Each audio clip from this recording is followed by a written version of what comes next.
Hi everyone, कैसे हो आप सभी लोग। आई होप आप लोग अच्छे होंगे। मैं हूं राहुल जेसवाल एंड स्वागत करता हूं आप सभी का एक बार फिर हमारे यूट्यूब चैनल JR ट्यूटोरियल्स में। फ्रेंड्स, आज अगेन आपके सामने मोस्ट इंपॉर्टेंट ज्योग्राफी का लेक्चर वीडियो लेकर आ गया दोस्तों। जी हां, हम बात कर रहे हैं ज्योग्राफी सब्जेक्ट की। आप लोग को जो सब्जेक्ट का बेसब्री से इंतजार था, आप लोग कंटिन्यूअसली कॉमेंट करते कि सर ज्योग्राफी भी स्टार्ट करो, तो फाइनली हम आपके लिए लेकर आ गए हैं ज्योग्राफी सब्जेक्ट। हिस्ट्री तो ऑलरेडी हमने स्टार्ट किया और उसके लिए हमने 2 चैप्टर भी कंप्लीट कर रखे हैं, तो आप प्लीज जाइए देख सकते हो। एंड आने वाले दिनों में और भी बहुत सारे वीडियोस आपको देखने मिल जाएंगे। तो आपको बस यही चीज करना होगा कि आपका जो प्लेलिस्ट सेक्शन है और जो वीडियो सेक्शन है, हमारे चैनल के अंदर जाओगे तो वीडियो सेक्शन और प्लेलिस्ट सेक्शन को कंटिन्यूअसली चेक करते रहो, क्योंकि यार आपको हो सकता है कि बहुत सारे वीडियोस पहले से ही देखने मिल जाए। तो प्लीज चेक कर लेना, चाहे पहली बार ये वीडियो देख रहे हो, नए हो, या फिर 1 महीने बाद देख रहे हो, 10 महीने बाद देख रहे हो, 1 साल के बाद देख रहे हो, तो आपको प्लेलिस्ट जरूर से चेक करना है दोस्तों।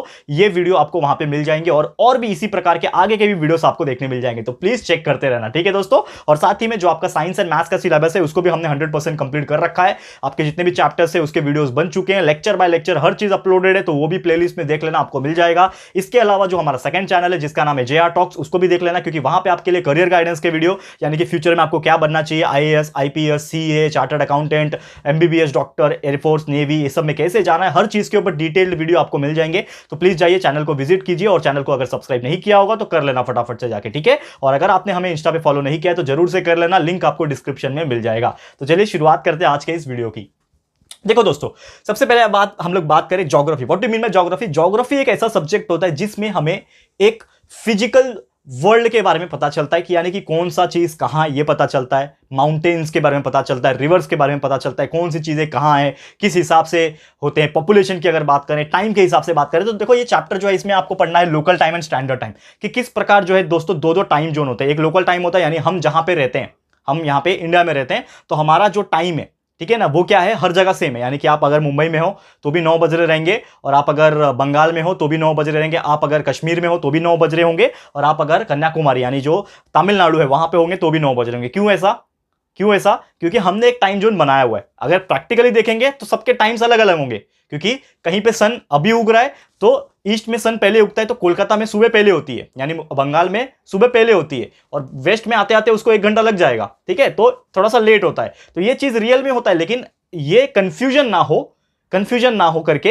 इसीलिए हमारे पूरा इंडियन गवर्नमेंट ने एक टाइम डिसाइड किया, उसको बोलते हैं लोकल टाइम। ये और थोड़ा डिटेल में जाएंगे हम लोग। तो ऐसे स्टैंडर्ड टाइम होता है, यानी कि जो बाहर देश के कंट्री के GMT होता है, ग्रीनविच मीन टाइम जिसको बोलते हैं। तो ये सब चीज है इस चैप्टर में पढ़ेंगे, लेकिन आज हमारा पहला लेक्चर है, इंट्रोडक्टरी लेक्चर है, तो थोड़ा सा हम लोग पिछले जो चीजें हमने पढ़ी है उसको भी रिकॉल करेंगे और ये सब चीज आपको डिस्कस करेंगे। तो सबसे पहली बात, यहां पे कुछ सवाल यहां पे मेंशन होते हैं और दिमाग में आते हैं ज्योग्राफिकल पॉइंट ऑफ व्यू से अगर सोचेंगे, तो ये तो दिन और रात होता है, वो एग्जैक्टली होता कैसा है। ज्योग्राफी की अगर बात करें तो सबसे बेसिक सवाल यही आता है ना, कि यार ये दिन और रात, डे और नाइट, ये होता कैसे है, ठीक है ना। कौन सा ऐसा टाइम है जिसमें डे और नाइट सेम होते हैं, ठीक है। दिन क्यों लंबा होता है, रात क्यों लंबा होता है, दिन क्यों छोटा होता है, रात क्यों छोटा होता है, ये सब चीज कुछ सवाल आते हैं, ठीक है ना। फिर ऐसा डायरेक्शन अगर आपको पूछेंगे कि हमारा सन जो है वो ईस्ट से वेस्ट उगता है, ऐसा क्यों होता है, ठीक है ना, ईस्ट में उगता है वेस्ट में ही डूबता है, तो ऐसा क्यों नहीं होता है, वेस्ट से ईस्ट क्यों नहीं घूमता है। तो ये सब चीजें, कुछ सवाल के जवाब आपको मैं दूंगा आज आपको मैं, और साथ ही में कैसे हमारा जो पुराने जमाने में टाइम को मेजर किया जाता था, ये सब चीजें कुछ डिस्कस करेंगे। तो आइए सीधा आते हैं हम लोग ज्योग्राफिकल एक्सप्लेनेशन के ऊपर, ठीक है, किस प्रकार हम लोग ये सब सवाल के आपको जवाब देंगे, ठीक है। ध्यान से देखना, ज्योग्राफिकल एक्सप्लेनेशन। देखो ये चैप्टर्स में से ऐसे ही पढ़ना है हमें, ज्योग्राफिकल एक्सप्लेनेशन के साथ ही पढ़ना है, यानी कि क्या एक्सप्लेनेशन हो सकता है इस चीज के पीछे।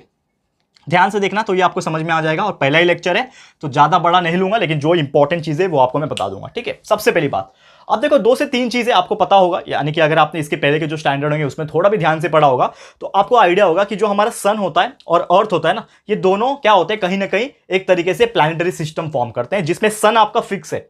सन जो है कभी मूव नहीं करता। आपको एक गलतफहमी होगी, अगर आपको शायद पता होगा कि सन भी घूमता है, तो ऐसा कुछ नहीं। आप लोग सोचते होंगे ना कि सन उगता है ईस्ट से और डूबता है वेस्ट में, तो सन घूम रहा है क्या आपका? नहीं, आपका अर्थ घूम रहा है। तो आपको एक और चीज जानकारी के लिए बता दो, जो कि आपको 7th में ही आपने पढ़ लिया होगा, लेकिन अगर आपको नहीं पता है, नहीं याद आ रहा है, कोई बात नहीं यार। बहुत सारे लोग ऐसे थे जो पढ़ नहीं पाए थे पिछले साल, एंड क्योंकि उनको कुछ क्वालिटी कंटेंट नहीं मिला, लेकिन आज इस साल से हम लोग आपके लिए सोशल स्टडीज भी प्रोवाइड कर रहे हैं, जो कि आपको हेल्प करेगा। तो बेसिकली बात करूं कि जो हमारा अर्थ होता है, अर्थ जो खुद घूमता है ना आपस में, तो वो घूमने के लिए उसको कितने लग जाते हैं, 24 आवर्स लग जाते हैं। और उसका जो डायरेक्शन होता है वो होता है वेस्ट से लेके ईस्ट तक। यानी कि अगर इन शॉर्ट में बात करूं कि जो हमारा पृथ्वी जब खुद घूमता है गोल गोल गोल गोल खुद ही घूमता है, तो एक दिन में घूमता है, यानी 24 घंटे लग जाते हैं उसको घूमने के लिए, और उस चीज को रोटेशन बोलते हैं, अर्थ रोटेशन बोलते हैं, ठीक है। और वो कैसे घूमता है, वेस्ट का जो डायरेक्शन होता है, समझ लो ये वेस्ट है, ये ईस्ट है, तो वेस्ट का डायरेक्शन से घूमता है ईस्ट की तरफ, यानी कि घूमेगा, घूमने का डायरेक्शन क्या है, वेस्ट से लेके ईस्ट, ना कि ईस्ट से वेस्ट। तो एक ही डायरेक्शन में गोल गोल गोल गोल घूमता रहता है, समझ में आ रहा है, वेस्ट से लेके ईस्ट तक घूमता रहता है। तो अगर हम अर्थ के ऊपर खड़े हैं और हमारा पृथ्वी वेस्ट से लेके ईस्ट में घूम रहा है, और हम अगर सन को देखेंगे तो हमें ऐसा लगेगा कि सन जो है वो ईस्ट से वेस्ट यानी उल्टा दिखाई देगा। जैसे कि एग्जांपल के तौर पे कि अगर हम एक ट्रेन में बैठे, तो जब हम लोग ट्रेन में फुल स्पीड से जब जाते हैं और खिड़की से जब आसपास के चीजों को देखते हैं, तो हमें ऐसा लगता है कि जो बाजू के बिल्डिंग्स है, जो पेड़ पौधे हैं, जो लंबे लंबे टावर्स है, वो हमें ऐसा लगता है कि वो पीछे की तरफ जा रहे हैं, क्योंकि वो हमारी ट्रेन आगे चल रही है ना, हमारी ट्रेन आगे चल रही है, तो ये तो अपनी जगह पे पहले से ही है। ये मेरा हाथ समझ लो एक टावर है, एक पेड़ है, और ट्रेन ऐसे जा रही है, गई, ठीक है। तो आपने जब इसको पेड़ को देखा तो आपको ऐसा लगा कि ये पेड़ पीछे चला गया, लेकिन एक्चुअल में क्या हुआ कि आपकी ट्रेन आगे निकल गई। तो सेम इसी प्रकार जो आपका पृथ्वी है वो वेस्ट से लेके ईस्ट में घूमता है, इसीलिए जब आप सन को देखते हो तो ऐसा लगता है कि सन आपका ईस्ट से वेस्ट यानी उसके उल्टा घूम रहा है, लेकिन एग्जैक्ट में ऐसा नहीं होता है। तो ये दो चीज आपको ध्यान में रखना है हमेशा, कि पृथ्वी आपका वेस्ट से ईस्ट घूमता है, जिसके वजह से आपको सन जो है ईस्ट में उगता हुआ दिखाई देता है और वेस्ट में डूबता हुआ दिखाई देता है। किसकी बात किया मैंने, सन, समझ में आया, ये एक चीज हो गया।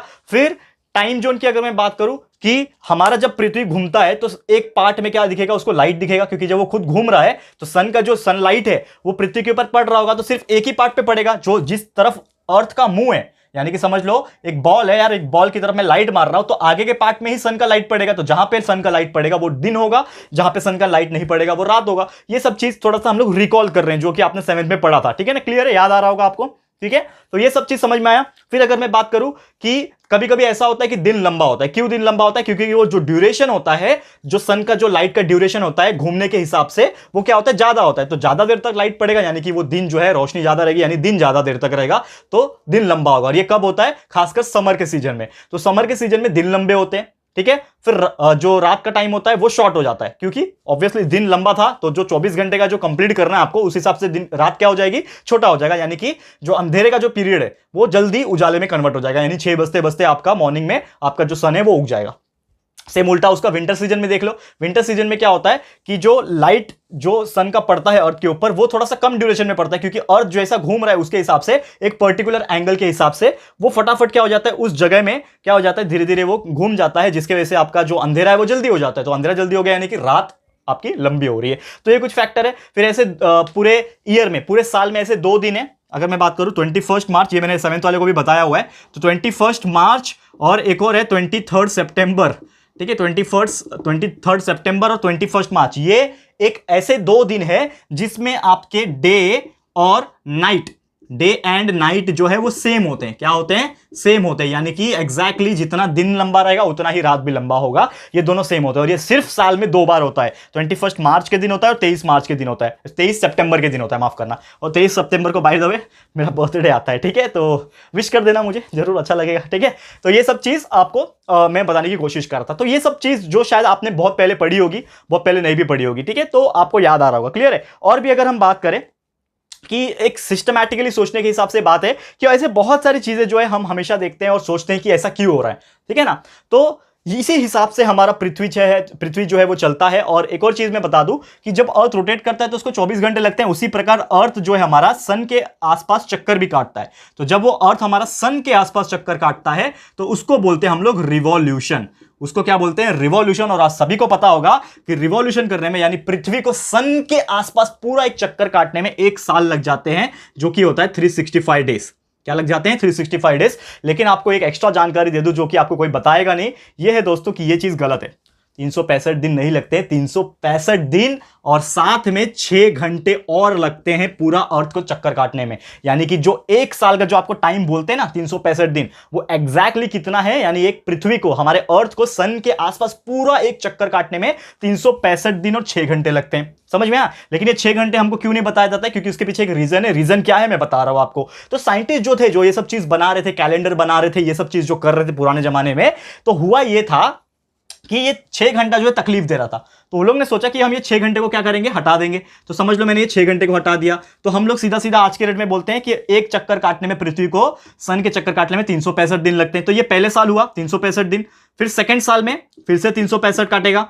फिर तीसरे साल में भी फिर से 365 काटेगा, चौथे साल में 365 फिर से काटेगा। लेकिन पहले साल में जो 365 काटा था उसका 6 घंटा हम लोग ने बाजू में रखा था, इसका 365 दिन का 6 घंटा बाजू में रखा, तीसरे साल का भी 6 घंटा बाजू में रखा, चौथे साल का भी 6 घंटा बाजू में रखा। अब ये 6 घंटा 4 साल का पकड़ोगे तो 6 और 4 बार मतलब कितना हो गया 24, यानी कि ये 24 घंटा अलग से बचता है। और यही 24 घंटा जो अलग से बचता है उसी को हम लोग लेते हैं और एक दिन एक्स्ट्रा बनता है। क्योंकि देखो यार 24 घंटे का मतलब होता है एक दिन, तो ये एक दिन क्या हो जाता है एक्स्ट्रा आ जाता है और ये 365 दिन में जुड़ जाता है, जो कि बन जाएगा 366 डेज। समझ में आया? और ये 366 डेज जब आता है उसको क्या बोलते हैं? लीप ईयर बोलते हैं। लीप ईयर ये सुना होगा आपने, क्या बोलते हैं? Leap year. कनेक्ट करके बताओ, थोड़ा सा कनेक्ट करके, कंफ्यूज हो गए होंगे थोड़ा, कनेक्ट करके बताओ। देखो जैसे मैंने बोला कि साल में 365 दिन होते हैं, मतलब हमारा पृथ्वी को एक चक्कर काटने के लिए सन के 365 दिन लगे, लेकिन एग्जैक्टली कितने लग रहे हैं? 6 घंटा और लग रहे हैं। लेकिन 6 घंटा हम गिनते नहीं है। क्यों नहीं गिनते? क्योंकि साइंटिस्ट ने बोला कि ये कंफ्यूजन क्रिएट करता है, इसके लिए बाजू में रखो, तो हमने इसको बाजू में रख दिया। अब बाजू में रखने के बाद ये 6 घंटा हटा दो, 6 घंटा 6 घंटा 6 घंटा, यानी कि पहले साल में 300, दूसरे साल में 365 365 365, तो ये 365 4 साल के बाद, यानी आफ्टर 4 ईयर जो बचे हुए 6 घंटे थे वो कंबाइन होके क्या बन गए? 24 घंटे बन गए। और 24 घंटे का मतलब होता है एक डे, और ये एक डे कहां जाएगा? चौथे साल के बाद वो 5वें साल में ये जुड़ जाएगा एक डे, इसीलिए 5वां साल बन जाएगा 366 डेज वाला ईयर, इसीलिए इसको लीप ईयर बोलते हैं। और इसीलिए हर 4 साल के बाद एक साल ऐसा आता है जो लीप ईयर होता है, जिसमें 366 दिन यानी 366 डेज होते हैं, और फरवरी में 29 डेज होते हैं। यह है आपके सवाल का जवाब। ठीक है दोस्तों, तो उम्मीद करता हूं कि यह चीज भी आपको अच्छे से समझ में आ गया होगा। तो यह था ओवरऑल जो मुझे आपको एक्सप्लेन करना था, बहुत सारी चीजें रिकॉल करानी थी, तो उम्मीद करता हूं कि ये चीज आपको याद आ होगा। अब थोड़ा सा और डिटेल में जाते हैं इस पर्टिकुलर चैप्टर में, और थोड़ा ज्योग्राफिकल एक्सप्लेनेशन के साथ। तो बेसिकली आपको एक और चीज पता होगा कि पुराने जमाने में टाइम कैसे देखा जाता था। क्योंकि आप सोचो अगर कि यार पहले तो घड़ी नहीं हुआ करती थी, टाइम जो है हमारे पास वॉच है, स्मार्ट वॉच है, घड़ी है, मोबाइल फोन है, जिसमें हम आराम से जो है वो टाइम देख पाते हैं। लेकिन एक जमाना था जिसमें हम टाइम नहीं देख पाते थे, तो लोग क्या करते थे? अलग अलग तरीके ढूंढते थे। जैसे कि एक तरीका यह था कि आप सन को देख लो, तो सन अगर ईस्ट में है तो मॉर्निंग है, दोपहर में ऊपर आ गया तो दोपहर है, वेस्ट में आ गया यानी कि शाम है। तो इस हिसाब से अंदाजा लगाते थे। तो पहला क्या हो गया? सुबह का टाइम, दोपहर का टाइम एंड शाम का टाइम, ऐसा लोग बोलते थे। फिर अगर मैं बात करूं, एक रेत का ऐसा कांच का होता था, ठीक है, इस प्रकार का, इसमें रेत भरा जाता था और रेत धीरे धीरे धीरे करके गिरता था और यहां पे जमा होता था। जब ये हो जाएगा तो 1 घंटा मानते थे। मोहनजोदारो के टाइम पे ऐसा होता था कि लोग ऐसा मटका भर के उसमें छेद मार के पानी में डाल के रखते थे। जैसे ही वो मटका पानी से भर जाएगा तो डूब जाएगा, जैसे डूबा 1 घंटा हो गया, ऐसा बोलते थे। 1 पहर हो गया, ऐसा बोलते थे। घंटे तो होते नहीं थे वो टाइम पे। तो ये सब चीज जो है वो देखी गई थी पुराने जमाने के हिसाब से। लेकिन आज के डेट में ये क्या है, हमारे पास टेक्नोलॉजी है, दैट्स व्हाई हम लोग इजीली कर पाते हैं। ठीक है, तो इमेजिन करो यार, हम सुबह उठते हैं डेली, ये इमेजिनेशन सिचुएशन यहाँ पे क्रिएट करो। सुबह उठते हैं और सुबह उठने के बाद नहाते हैं, धोते हैं, ब्रश करते हैं, जाते हैं स्कूल, जाते हैं स्कूल से आते हैं। तो ये सब टाइम के हिसाब से हो रहा है। तो पुराने जमाने के लोग कैसे करते थे? सब चीज अंदाजा से होता था। और ये टाइम क्यों पढ़ा रहा? क्योंकि देखो चैप्टर यही है हमारा, local time and standard time. क्योंकि यार बेसिकली आपको एक्सप्लेनेशन बहुत ज्यादा डीप में दे दिया, क्योंकि आज पहला लेक्चर है, इंट्रोडक्शन में मैंने बोला था लोकल टाइम एक्जैक्टली क्या होता है वो हम लोग सेकंड लेक्चर से स्टार्ट करेंगे। लेकिन आज सब इंट्रोडक्शन वाले पढ़ने हैं, इसीलिए आपको थोड़ा डीप में और डिटेल में पढ़ा ताकि आपका इंटरेस्ट बना रहे। क्लियर है दोस्तों? तो उम्मीद करता हूं कि ये चीज आपको समझ में आ रहा होगा। एंड जैसे मैंने बोला कि अर्थ कितना टाइम लेता है, 24 घंटा लगता है, वेस्ट से ईस्ट में जाता है, उसका डायरेक्शन कैसा है, ये सभी चीज मैंने आपको ऑलरेडी बता दिया है। क्लियर है दोस्तों? तो उम्मीद करता हूं आपको एक चीज समझ में आ गया होगा। और एक और चीज मैं बता दूं, शैडो का फंडा, शैडो जो होता है, परछाई जिसको बोलते हैं, उसका भी एक फंडा होता है शैडो की। अगर मैं बात करूं तो जैसे कि फॉर एग्जांपल लेट्स सपोज कि आपको यहां पे एक इंसान है, यहां पे कोई भी एक इंसान खड़ा हुआ है, ठीक है ना, ये एक इंसान खड़ा हुआ है, इंसान तो दिख रहा नहीं है, लेकिन चलो एक लकड़ी है, लकड़ी समझता है, एक बांबू है। अब बांबू यहां पे खड़ा हुआ है, तो समझ लो कि हमारा जो सन है, ठीक है ना, ऐसे 5 टाइप के मैं डायरेक्शन बता रहा हूं, 2, ये 3, ये 4 और ये 5, ये 5 टाइप के सन के डायरेक्शन है। दिस इज सन, ठीक है, ये क्या है, ये सब सन है। समझ में आ रहा है? थोड़ा सा अंडरस्टैंडिंग लगेगा आपको, लेक्चर भी लंबा हो जाएगा, लेकिन आपको हर एक चीज क्लियर हो जाएगा। थोड़ा सा आप ध्यान लगाओगे तो हर चीज जो है आपको क्लियर हो जाएगा। तो लेट्स सपोज ये एक लकड़ी है, तो सन है, तो सन का जब शैडो पड़ेगा तो शैडो कैसे आएगा? तो अगर फॉर एग्जांपल कि सुबह के टाइम हो रहा है, यानी मॉर्निंग का जो टाइम हो रहा है, तो आपका सूर्य जो उगेगा वो ईस्ट से उगेगा, डूबेगा कहां पे? वेस्ट में डूबेगा। ये ईस्ट है, ये वेस्ट है। तो जब वो ईस्ट से उग रहा है तो समझ लो एक सन है, और उसका जो टाइमिंग है बेसिकली अगर मैं बात करूं 8 बज रहे हैं, तो सन यहां पे है। तो जब ये सन का जो रोशनी है वो जब इसके ऊपर टकराएगा तो इसका शैडो कहां बनेगा? यहां बनेगा। समझ में आ रहा है? यानी कि सन का शैडो इधर बन रहा है, यानी कब बन रहा है? 8 AM को बन रहा है। उसी प्रकार जब थोड़ा सा और दोपहर आएगा, समझ लो 10 बज रहा है, यहां पे आके 10 बज रहा है, तो सन जो है इसके ऊपर जब टकराएगा तो आपका जो शैडो बनेगा वो कैसा बनेगा, और थोड़ा यहां पे बनेगा। समझ में आ रहा है? फिर सन जब एकदम ये आएगा, ये कितने बज रहा है, 10 बज रहा है समझ लो। फिर सन जब और ऊपर जाएगा, यानी कि एकदम इसके सर के ऊपर, यानी बीचों बीच आ गया, तो समझ लो इसका जो शैडो बनेगा वो कैसा बनेगा, एग्जैक्टली इसके अपोजिट बनेगा। तो ये कितना बज रहा होगा, 12 बज रहा होगा, 12 PM बोल लो, ठीक है। वैसे ही यहां पे समझ लो आपका 2 बज गए दोपहर के, ठीक है। तो यहां पे जो शैडो है वो इस तरफ बनेगा, फिर यहां से का जो शैडो है वो इस तरफ बनेगा। यानी कि इस दौरान अगर मैं बात करूं, ये 2 PM का है, ये 4 PM का है, तो एक चीज आपको समझ में आ गया कि यानी कि जो सन का जो शैडो होता है वो एग्जैक्टली कैसा बनता है, अपोजिट बनता है। इससे एक चीज क्लियर हो गया। रियल लाइफ में डिमॉन्स्ट्रेट करूं कि आप सुबह के टाइम मॉर्निंग में सन की तरफ मुंह करके खड़े हो ईस्ट में, तो आपका जो शैडो है वो पीछे बनेगा। दोपहर में एग्जैक्टली 12 जब बजता है तो आपका शैडो एकदम क्या बनेगा, अंडरग्राउंड बनेगा, यानी कि अपोजिट आपके बनेगा, जो कि आपको दिखाई भी नहीं देगा। इसके लिए इसको जीरो शैडो बोलते हैं। फिर शाम हो जाएगा तो सन आपके पीछे चले जाएगा, तो इसके वजह से आपका शैडो जो है वो आगे बनेगा। तो इस प्रकार होता है। तो यही सब थोड़ा बहुत चीज मैंने आपको बताया शैडो को लेकर। क्लियर है दोस्तों? तो उम्मीद करता हूं कि ये चीज भी आपको समझ में आ गया होगा कि शैडो का फंडा क्या है। और ये सब चीज ऑलरेडी बहुत बार हमने ये सब बोला भी है, और आपने भी शायद बहुत बार ये सब चीज सुना होगा और रियल लाइफ में एक्सपेरिमेंट करके देखा भी होगा, ठीक है ना। उम्मीद करता हूं कि यार ये भी चीज आपको समझ में आ गया होगा। और आगे चेक कर लेते हैं कि और भी बहुत सारी चीजें जो आपको पढ़ानी है मुझे आज, वो क्या क्या है। तो बेसिकली इसके पीछे ज्योग्राफिकल एक्सप्लेनेशन यही सब है यार, कि देखो शैडो जो होता है ना वो कैसे आता है, सन के लाइट के ऊपर डिपेंड करता है। तो सन का लाइट जिस हिसाब से आएगा उस हिसाब से आपका जो शैडो है वो क्या हो जाएगा, जो है वो क्रिएट हो जाएगा। कल समझ में आ रहा है दोस्तों? तो यही सब चीजें जो था आज हमें आपको बतानी थी, इंट्रोडक्शन पॉइंट ऑफ व्यू, हर एक चीज अर्थ के बारे में, सन के बारे में, शैडो कैसे बनता है उसके बारे में, ड्यूरेशन के बारे में, हर चीज हमने आज क्लियर कर दी है। तो आज के लिए बस मैं यहीं पे स्टॉप करूंगा, आज का लेक्चर यहीं पे समाप्त करूंगा, और नेक्स्ट लेक्चर आपके लिए फटाफट लेके आऊंगा, यानी लेक्चर नंबर 2 लेके आऊंगा, जिसमें हम लोग एग्जैक्टली स्टार्ट करेंगे लोकल टाइम क्या होता है, उसका कुछ कैलकुलेशन है, कैसे कैलकुलेट करते हैं, ये सब चीज बताऊंगा। फिर हम लोग स्टैंडर्ड टाइम के बारे में पढ़ेंगे। लेकिन आज के लिए इतना ही। उम्मीद करता हूं दोस्तों कि हमारा आज का लेक्चर आपको पसंद आया होगा। और बेसिकली जो हम एफर्ट्स डाल रहे हैं आपके लिए, भले ही मेरा सब्जेक्ट नहीं है, मैंने आपको बहुत बार बोला है history and geography is not my subject was science and maths, जो कि ऑलरेडी हमने कंप्लीट करके रख दिया है, हर चीज रिकॉर्डेड करके रख दिया है। लेकिन हिस्ट्री और ज्योग्राफी जो आप लोग कंटिन्यूसली डिमांड करते हैं, हम पूरी एफर्ट्स डाल रहे हैं, पूरी मेहनत डाल रहे हैं, पूरा जान लगा रहे हो दोस्तों आपको पढ़ाने के लिए। तो प्लीज मुझे कॉमेंट करके बताना कि आपको कैसा लग रहा है हमारा पढ़ाने का तरीका। हिस्ट्री तो ऑलरेडी हमने स्टार्ट कर दिया है और ज्योग्राफी भी आपको मिल रहा है। तो प्लीज बताइएगा, कमेंट, अपनी राय और सजेशन जरूर से दीजिएगा। वीडियो पसंद आया है, अच्छा लगा है दोस्तों, तो प्लीज वीडियो को लाइक कीजिएगा एंड शेयर जरूर से करना। बहुत मेहनत कर रहे हैं, तो आप लोग से रिक्वेस्ट है, स्पेशल तौर पे रिक्वेस्ट है कि फटाफट हर एक बच्चे को शेयर कर दो एंड बताओ उनको कि यार हिस्ट्री भी स्टार्ट हो गया और ज्योग्राफी भी स्टार्ट हो गया, हर चीज है, साइंस और मैथ्स तो ऑलरेडी हर चीज अवेलेबल है यार प्लेलिस्ट में। तो सबको बताओ, शेयर करो यार, प्लीज शेयर करो, ठीक है। तो प्लीज सबको शेयर कर देना, सारे फ्रेंड्स एंड रिलेटिव्स को, और उनको भी बोलना आगे शेयर करने के लिए, ठीक है। और दोस्तों चैनल पे फर्स्ट टाइम आए हो, अभी तक चैनल को सब्सक्राइब नहीं किया है, तो फटाफट चैनल को सब्सक्राइब कर दो। साथ में एक बेल आइकन होता है, उसको भी प्रेस कर देना, ताकि जब भी हम लोग फ्यूचर में कोई भी वीडियोस को अपलोड करेंगे तो आप लोग को नोटिफिकेशन मिलती रहेगी, ठीक है फ्रेंड्स। तो मिलते हैं हमारे अगले वीडियो में। ये वीडियो देखने के लिए thank you and good bye.